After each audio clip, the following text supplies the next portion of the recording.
This is Make Love to the Captain, written and narrated by me, Luke Huntley. James awoke to the feeling of his head being destroyed. The early morning sun glared in his eyes, only made things worse. James wanted to scream, but apparently that was not going to happen, seeing as how his throat was on fire. Last night he was having a party with his two best friends, Johnny Walker and Jack Daniels. The three of them got into a heated argument in which James could not stop. He was paying the price for it this morning. Nothing would have given him more pleasure than to remain in bed, staying dormant in the self-destructive void of sickness he'd created. Unfortunately for him, that was not possible, as he had a presentation to perform in front of his English class.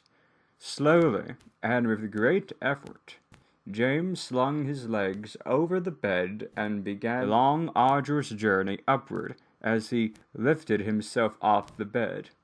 Standing upright was quite possibly the worst decision he'd ever made. It didn't matter, though. James was determined to trudge into his British literature class and deliver his speech. When he finally made his way to the kitchen, he saw his roommate, Abby, sitting at the table, wearing a t-shirt, panties, and nothing else. James was too hungover and too accustomed to seeing Abby half naked to care at the moment. She was eating a bowl of Captain Crunch. She had not added milk, for whatever God-unknown reason. Abby, just because you can eat the cereal dry doesn't mean you're supposed to, said James as he sat down on a couch in the adjacent living room. Abby lifted up the cereal box and pointed towards the highly animated captain. Do you know who this is? This is Commander Hetero Magellan Crunch. He sails a steady course from the Straits of Gibraltar all the way to the San Francisco Bay. And let me tell you something else, James. He will not tread upon the treacherous right waves or their murky depths. James sat there.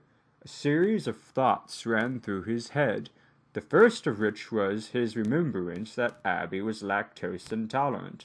Other thoughts, such as, what the hell is she talking about? And I wonder how much of that she actually knows, and how much she got off of Wikipedia, pounded in his head like waves crashing upon the rocks. Each one fought for their dominating spot in James's mind. The victor would be splurted out of James's dry mouth and become a verbal symbol of his inner ramblings. One thing she said did stick out to him, though. What do you mean, Commander Crunch? It says right there on the box he's a captain. Look at the bars on his sleeve. There's 3. That's the ranking of a commander. If there were 4, he'd be a captain. There was no second guessing this time. Abby must have looked that part up on Wikipedia. The real question was why she spent her time looking it up at all. Even more bizarre was why she felt the need to enlighten James about it. There was still time before James had to go to class and present his speech. He'd need every spare minute he had in order to shake off the ever-growing pain of his hangover.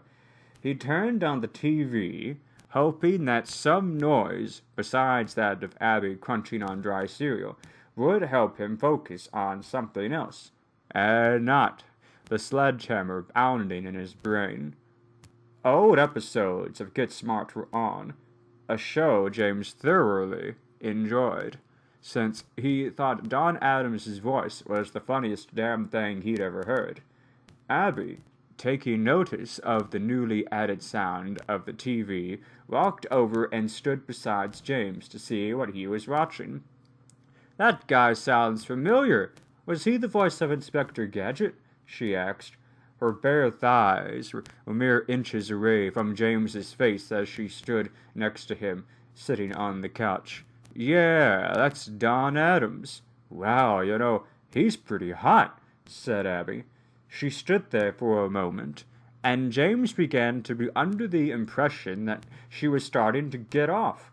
The big question was she getting off on watching Don Adams or hearing the voice of Inspector Gadget? She walked back to her bar stool at the kitchen table, crossing her legs as she sat down. James turned to look at her as she pressed her thighs close together, trying to hold back the waves of orgasmic pleasure that were building up. Their eyes met, which was James's first mistake of the day. So, I'm just throwing that out there, but why haven't we fucked yet? Asked Abby, as she uncrossed her legs. James thought about it for a moment, and as he saw Abby sitting there, her slightly damp panties in full display, he realized it was probably the most intelligent thing she said all morning. Because, said James, his blood beginning to redirect from his brain to his penis, I'd rather make love to you. Well, then why haven't we made love yet? Because, Abby. James sounded as though he were explaining this simple concept to a child. I don't love you. How can I make love to someone I don't love? Abby twirled her spoon in her hand. A bewildered look dominated her face. James thought she'd look almost childlike adorable if it weren't for the cum stain on her white satin panties. Isn't that a catch-22? She finally asked. No. Well, kind of. James thought about it, and in some sick, perverted way, she was probably right. James wanted to love Abby before he made love to her.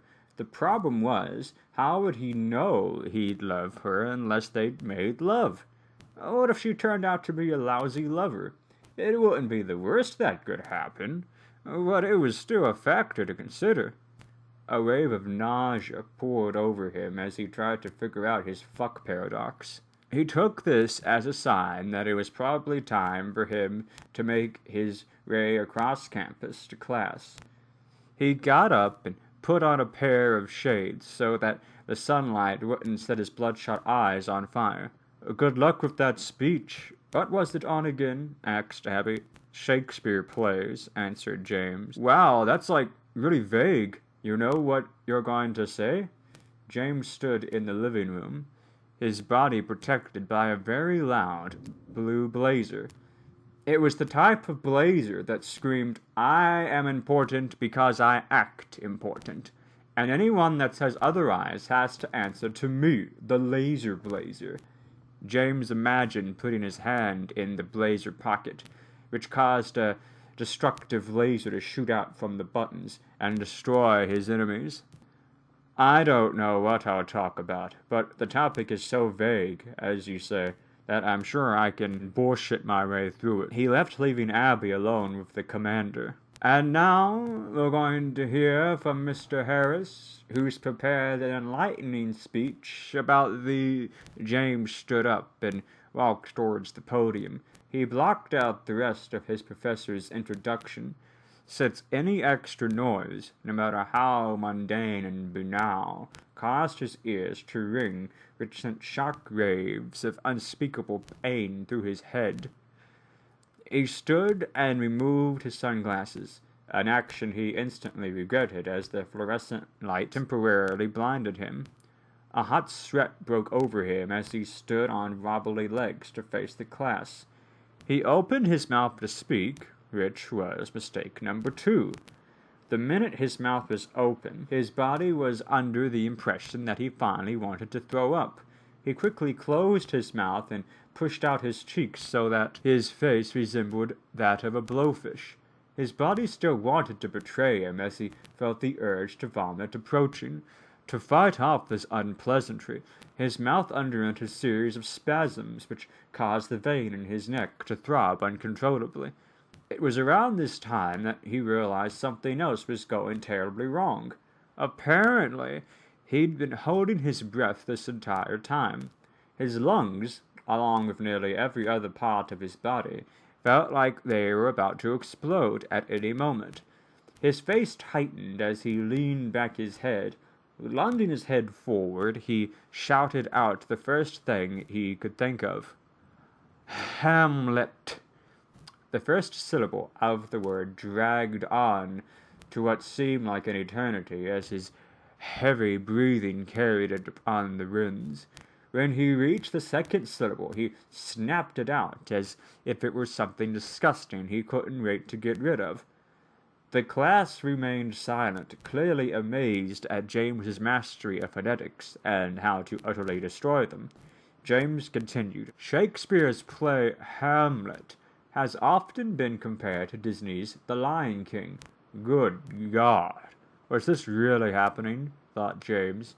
Was he really going down this oh-so-familiar road of making a ninth-grade interpretation of Hamlet by comparing it to The Lion King? What the hell ever happened to the road less traveled?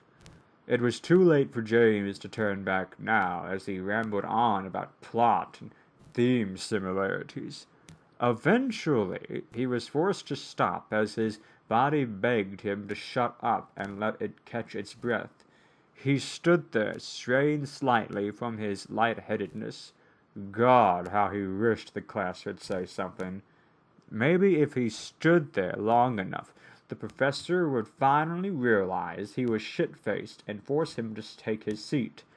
No such luxury came as James stood there like a mutilated animal, waiting for its owner to finally put it out of its misery. And as you can see, he put both hands in his blazer pockets, but nothing happened. There was only one way out of it now. He would have to make something up and hope it sounded intelligent enough to count as passable. Elton John, who composed the soundtrack to The Lion King, gave the story a great flair for its mighty themes of inner darkness. Thus, I believe if Mozart had composed some sort of musical arrangement for Shakespeare's Hamlet, a greater emotional response would have been reached. The class stared at James blankly as he took his seat. It wouldn't be until much later when he'd realize he'd made a terrible mistake. After the god-awful experience James went through in class, he felt the need to go through another ninth circle of hell, which was buying groceries.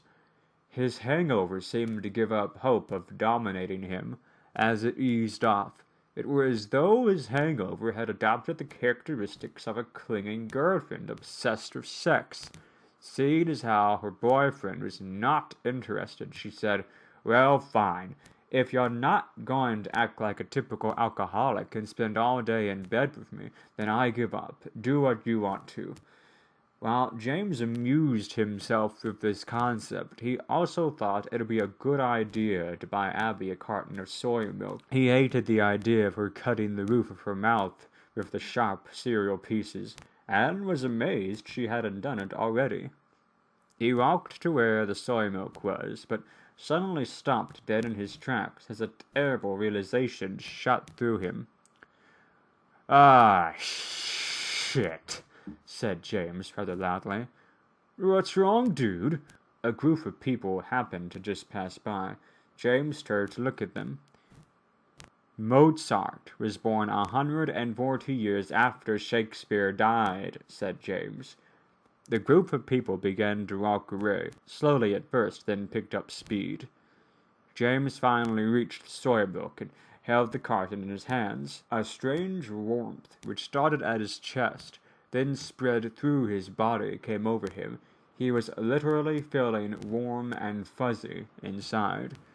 He was buying this for her because he cared for her, and not because he had to. And perhaps that wasn't such a bad thing after all. It had to be better than washing away his emotions with his two so-called best friends. It wasn't a familiar road to go down, and seeing as how James had already gone down a familiar road, and completely destroyed himself in the process, what's the worst that could happen? Carrying the soy milk, James walked up to the register to get checked out. You got any big plans for this afternoon? Asked the cashier. Yeah, I'm gonna go home and make love to my girlfriend.